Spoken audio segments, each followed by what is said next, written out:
আজকে আমি কাবলি ছোলা করে দেখাবো। কাবলি ছোলাটা আমি সেদ্ধ করে নিয়েছি। টমেটো কুচি, পেঁয়াজ কুচি, আদা বাটা, রসুন বাটা, তেজপাতা, লবঙ্গ, এলাচ, দারচিনি, কাঁচা লঙ্কা চেরা। তেল আমার গরম হয়ে গেছে। তেজপাতা, শুকনো লঙ্কা দিয়ে দেবো। দারচিনি, লবঙ্গ, এলাচ দিয়ে দিলাম। পেঁয়াজ কুচি দিয়ে দিলাম। পেঁয়াজটা আমার লাল লাল হয়ে গেছে। এখন আমি টমেটো কুচি দিয়ে দেবো। রসুন বাটা দিয়ে দেবো।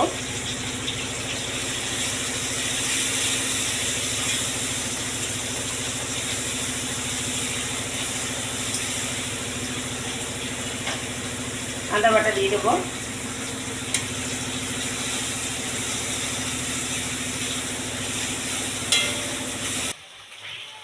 হলুদ দিয়ে দেবো 1 চামচ। জিরা গুঁড়ো দেবো 1 চামচ। স্বাদ অনুযায়ী নুন দেবো।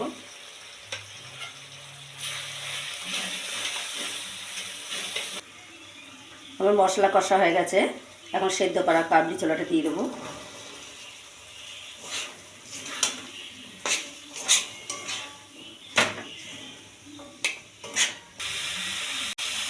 কাশ্মীরের লঙ্কা গুঁড়ো দেবো 1 চামচ।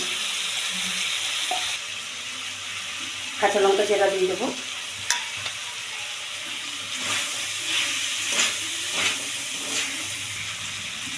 সামান্য একটু জল দিয়ে দেবো। স্বাদ অনুযায়ী চিনি দিয়ে দেবো। আমার কাবলি ছোলাটা হয়ে গেছে। আমি চানা মশলা দিয়ে দেবো।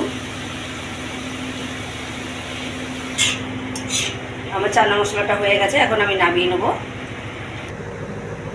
আজকে আমার কাবলি ছোলার রেসিপিটা তৈরি হয়ে গেছে।